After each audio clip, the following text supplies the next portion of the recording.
Inflation is down, wages are up. So why do so many Canadians feel worse off than ever? The truth? The cost of living crisis isn't over.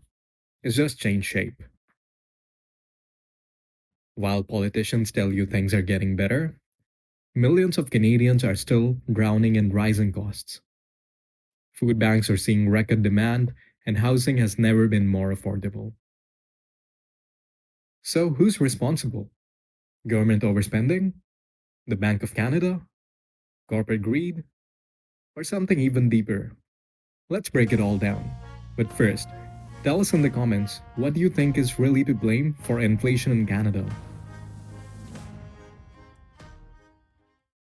For months, politicians have been bragging that inflation is finally under control. They're right, on paper. But here's the real question. If inflation is down, why do things feel so expensive? Because inflation coming down doesn't mean prices are dropping. It just means they're going up more slowly. Canada's affordability crisis isn't just about numbers. It's about real people struggling to keep up. Even though wages are rising, they're barely keeping up with rent, food, and debt payments. So where is all your money actually going? And who's really profiting from the crisis? Let's dig deeper. Every politician has a different answer for why you're struggling.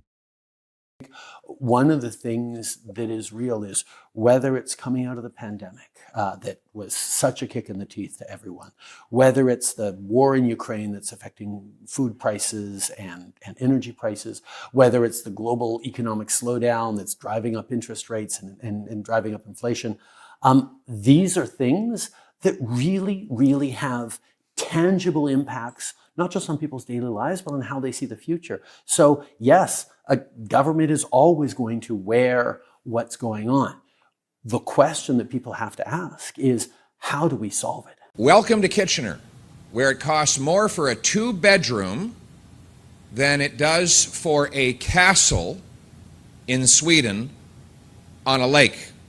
Because after 8 years of Justin Trudeau and the NDP, housing costs have doubled across Canada.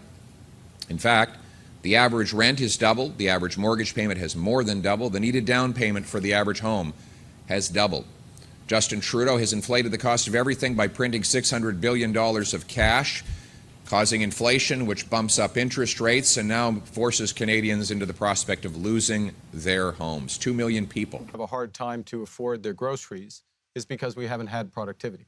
That's the issue. It's that their wages aren't keeping pace with prices. That's because they're not being given the right tools to work with. We're not working as smart as we should. So that's the challenge that we're talking about. And that's the result, and that's the connection. As Prime Minister, you need to make the connection between policies that make that difference that go to families. So both are connected. A couple quick points. Number one Canadian economy will drive huge productivity. Secondly, productivity in government, as Frank just says, I won't go on about it, but it's absolutely essential. We have not had the productivity we need in government. Thirdly, the two big drivers of productivity going forward will be the energy transition and AI. Okay, I'm going to give... Let's get into it, piece by piece. One argument is that Trudeau's pandemic-era spending overheated the economy. The government injected $576 billion in stimulus, pushing up demand while supply chains were still broken. More money chasing fewer goods? That's a recipe for inflation. To fight inflation, the Bank of Canada aggressively raised interest rates from 0.25% to 4.5% in just 18 months. Did they go too far? Some argue that instead of helping Canadians, these hikes pushed middle-class homeowners into financial ruin. Meanwhile, corporations posted record profits while Canadians struggled. Grocery giants like Loblaws, Metro, and Sobeys saw profits soar 30% plus in some quarters. So was inflation really just corporate greed, or were they taking advantage of a broken system? To be fair, some inflation was completely out of Canada's control. But here's the thing, while other countries brought inflation down, Canada's affordability crisis is still getting worse. That suggests domestic policy plays a big role. So who's at fault here? Government overspending, the Bank of Canada, corporate greed, global instability? The truth is, it's a mix of all of them. With a federal election on the horizon, the biggest question is, who has the better plan to fix Canada's economy? Mark Carney is not your typical politician. He's a former central banker with experience leading both Canada's and the UK's economy. His vision? A balance between market efficiency and social responsibility. Carney's argument? Canada needs stronger government oversight to make sure corporations and banks work in the public's interest. His critics say his plan actually increases government borrowing. In fact, his $30 billion annual deficit is higher than Trudeau's average borrowing. Is Carney really a fresh economic voice? Or is he just Trudeau 2.0 with a finance degree?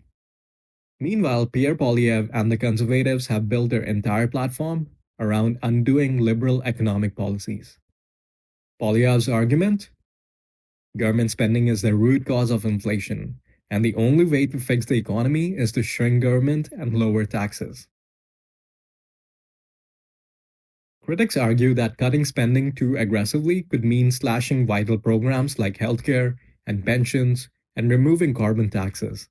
That might lower gas prices but could also hurt Canada's climate commitments. Both Carney and Poilievre claim to have the answer, but who do you trust with Canada's economy?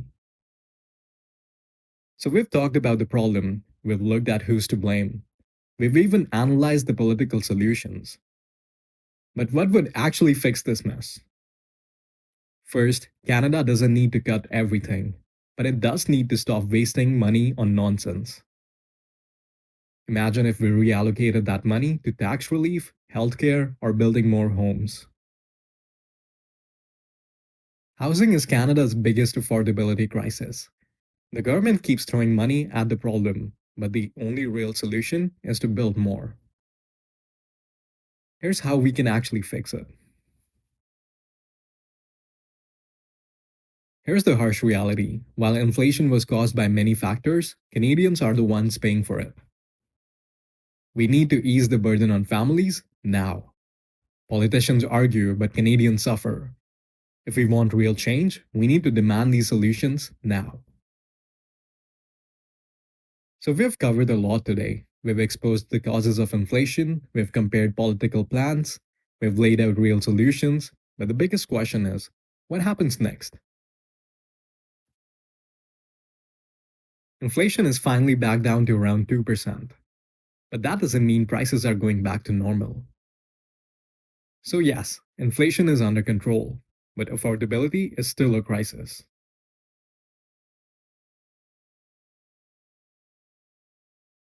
Canada's next election could completely change the country's economic direction.